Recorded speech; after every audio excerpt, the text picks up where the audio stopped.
Welcome back, Disney fans, to another magical episode of the Jamie and Stephen Show. Today I'm flying solo. I'm bringing you a deep dive into the life, career, and legacy of John Lasseter, one of the defining figures in modern animation. Stephen will be back soon, but I couldn't wait to record this episode because Lasseter's story is a fascinating mix of creative triumphs, industry-shaping innovations, and a career that's as celebrated as it is complicated. With us getting near the end of this season, I felt it was a good time, as we mentioned Lasseter in last week's episode, Meet the Robinsons. Don't forget to follow us on Instagram and Threads at The Jamie and Stephen Show, and if you enjoy the episode, please share, download, and leave us a review. Your support means so much to us.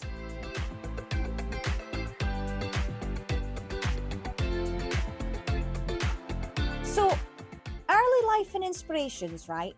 So John Lasseter grew up in Whittier, California, in a home filled with creativity. His mother, Jewel May, was an art teacher who encouraged his early fascination with drawing and animation. John's love of Disney started young. In high school, he got his hands on Bob Thomas's The Art of Animation, which chronicled Disney's iconic history and the making of Sleeping Beauty. This book, paired with frequent trips to the movies, sparked a lifelong passion. One pivotal moment came at the Wardman Theatre where he saw The Sword in the Stone for the first time. That was the day he decided, I want to be a Disney animator. After graduating from Whittier High School in 1975, John pursued his dream by enrolling in the character animation program at Cal Arts, which had just been created to train the next generation of Disney animators. He was the second student to join, right behind Jerry Reese, and he had the chance to learn directly from Disney legends Eric Larson, Frank Thomas, and Ollie Johnston, three of Walt's famed 9 old men. His classmates? No big deal. Just Brad Bird, John Musker, Henry Selick, Tim Burton, and Chris Buck. The future of animation was literally sitting in those classrooms. As a student, Lasseter created 2 shorts, Lady in the Lamp, 1979, and Nightmare, 1980, which both earned Student Academy Awards. These successes gave him a real springboard into professional animation. During the summers, John worked at Disneyland as a Jungle Cruise skipper, where he honed his comedic timing and learned how to entertain an audience through performance. If you've ever been on that ride, you know it's a test of humour and quick thinking. Side note, I finally rode it myself at Walt Disney World last November. Spoiler alert, it's hilariously cheesy, and honestly, I wouldn't be mad if they replaced it with something new. Disney beginnings and the discovery of computer animation.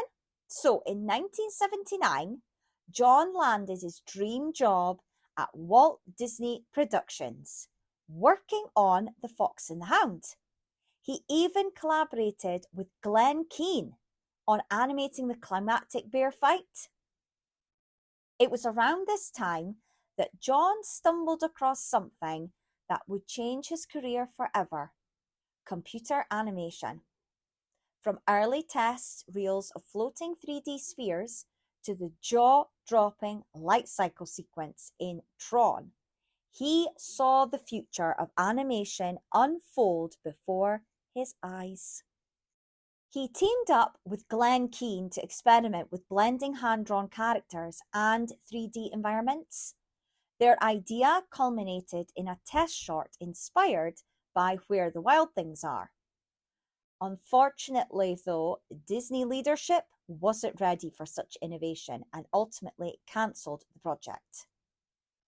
Glenn Keane was moved on to something else, while Lasseter was let go. Tough blow, but the beginning of a new chapter. Lucasfilm and the birth of Pixar. Lasseter soon connected with Ed Catmull and Alvy Ray Smith at Lucasfilm's Computer Graphics Group, where he was hired under the made-up title Interface Designer, just to get him on the team. Here, he animated The Adventures of Andre and Wally B, a short that pushed the limits of computer animation. He also contributed to Young Sherlock Holmes, animating the first fully CG photorealistic character, the Stained Glass Knight. When Steve Jobs purchased the division in 1986, it was renamed Pixar. Lasseter became a key creative visionary there, eventually directing films that would define a generation. Toy Story, A Bug's Life, Toy Story 2, Cars, and Cars 2. When John Lasseter and the Pixar team released Toy Story in 1995, they didn't just launch a film, they transformed the animation industry. Toy Story was the first fully computer-animated feature film in history and had a landmark in storytelling and technological achievement. The film opened to $29.1 million in its first weekend in the United States and went on to earn over $373 million worldwide, making it the highest-grossing film of 1995 domestically. Beyond box office numbers, Toy Story achieved a rare 100% rating on Rotten Tomatoes at launch and cemented Pixar as a creative powerhouse. Merchandising exploded. Sales of Woody and Buzz Lightyear toys surged, with Buzz becoming one of the top-selling toys of the decade.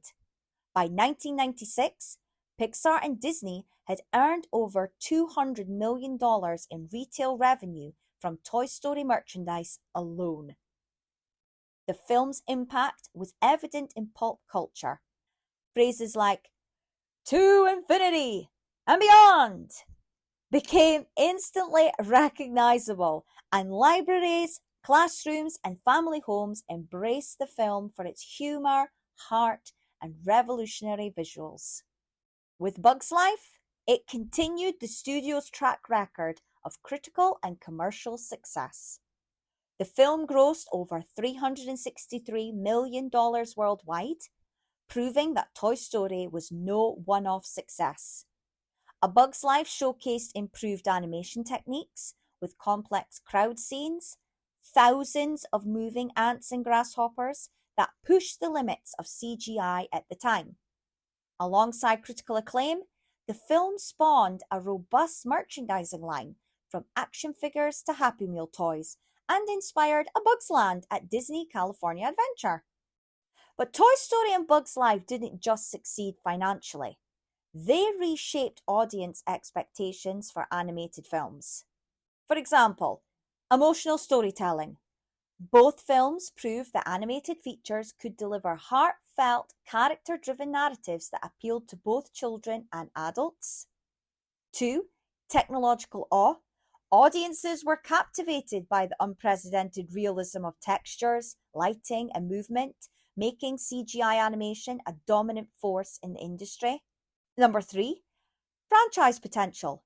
Toy Story laid the foundation for sequels, shorts, and theme park attractions, while A Bug's Life demonstrated Pixar's ability to diversify beyond a single hit.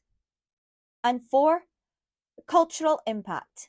Woody and Buzz became cultural icons, and Pixar's, quote, brain trust structure inspired studios worldwide to place greater emphasis on collaborative storytelling and innovation. By the end of the 1990s, Pixar's films had earned over $735 million combined and sparked a new golden era of animation. Studios began pivoting to computer animation, and audiences came to expect the stories that delivered both laughs and emotional resonance. Pixar's early films didn't just entertain. They changed the medium forever, proving that animated films could be both profitable and artistically groundbreaking. And John Lasseter would become the executive producer for countless other Pixar classics, fostering the studio's signature focus on story-first filmmaking. One touching anecdote: just 5 days after Toy Story opened, John saw a child at the airport carrying a Woody doll. That's when he knew Pixar had created something truly special. And, it's 2026 and they're still going. They're celebrating 40 years this year. Amazing. So now, Disney, Imagineering, and the animation renaissance. In 2006, 20 years ago, Bob Iger made the bold move to buy Pixar for $7.4 billion, revitalizing Disney's struggling animation division. Lasseter became the chief creative officer of Pixar, Walt Disney Animation Studios, and Disney Toon Studios, while also serving as principal creative advisor for Walt Disney Imagineering. He brought a transformative era of collaboration and a renewed, quote, "story is king" philosophy to Disney animation. One of his first major initiatives was reopening the hand-drawn animation department, which had been shuttered during a period when computer animation seemed to dominate the studio's focus. This move led to the production of films like The Princess and the Frog, which celebrated the traditional 2D style. Lasseter also restored the studio's historic name to Walt Disney Animation Studios, signaling a recommitment to the legacy and spirit of Walt Disney himself. He wanted the name to remind everyone, both employees and audiences, that the studio would once again prioritize creativity and storytelling over mass-produced content. Another pivotal decision was cancelling many uninspired direct-to-video sequels that had been common in the early 2000s. For example, projects like Chicken Little 2 and Meet the Robinsons 2 were shelved. Instead, resources were redirected to original and high-quality storytelling, which eventually led to critical acclaimed projects such as Tangled and Frozen. These changes were concrete examples of how Lasseter's leadership encouraged quality over quantity and revitalized the Disney brand in the eyes of audiences and critics alike. Lasseter's influence was felt across Disney parks as well. He was instrumental in projects like Cars Land at Disney California Adventure, but his work with Disney Imagineering went far beyond that single land. He helped guide the creative vision for Radiator Springs Racers, the marquee attraction of Cars Land. Lasseter worked closely with Imagineers to ensure every element, from the rockwork replicating Ornament Valley to the animatronic characters, captured the look and feel of Pixar's Cars films. His insistence on storytelling led to the ride's immersive pre-show and the careful pacing of the track, which combines scenic dark ride moments with thrilling high-speed racing. Lasseter's input also shaped Pixar Pier at California Adventure, where he encouraged Imagineers to add narrative layers to existing rides. For example, The Incredicoaster, reimagining of California Screamin', gained a coercive story featuring the Parr family in action, complete with on-ride show scenes and character moments. At Walt Disney World, Lasseter influenced updates that integrated Pixar properties into the parks, such as the retheming of Test Track for preview of Cars technology concepts, and the development of Toy Story Land at Disney's Hollywood Studios. While he wasn't the sole architect, he often provided feedback on how to stay faithful to the film's characters and world building. His hands-on approach was evident in smaller touches too, like guiding how merchandise and themed dining in Cars Land extended the storytelling. Flo's V8 Cafe and the Cozy Cone Motel snack stands reflect his belief that every guest interaction should feel like stepping into the film's universe. Even outside of Pixar-branded lands, Lasseter provided creative input for Shanghai Disneyland, particularly in ensuring attractions like Roaring Rapids and Camp Discovery maintained strong storylines and visual clarity. He championed the use of digital animation pre-visualization for planning parades and nighttime spectaculars, blending Pixar artistry into park entertainment. His influence and legacy, right? So, his approach emphasized three things. 1. Story above all. Technology served the narrative, not the other way around. Number 2. Collaborative creativity, encouraging feedback loops like Pixar's famous brain trust. Number 3. Respect for Disney heritage, from bringing back hand-drawn animation to championing theatrical shorts. He had a deep passion for Studio Ghibli films and played a crucial role in introducing them to audiences in the United States. He was actively involved in the process of creating English dubs for these films and was a strong advocate for the artistry and storytelling of his close friend Hayao Miyazaki. So, career challenges. Right. In 2017, Lasseter took a 6-month sabbatical after multiple employees at Disney and Pixar came forward with allegations of inappropriate workplace behavior. Reports described a pattern of unwanted hugs, lingering touches, and comments that made some employees, particularly women, uncomfortable. Several individuals cited instances where Lasseter's physical displays of affection crossed professional boundaries, such as kissing on the cheek or placing hands on shoulders without consent. Disney acknowledged the complaints, and Lasseter issued a memo apologizing for what he called missteps and unwanted hugs, promising to take the time to reflect and improve his behavior.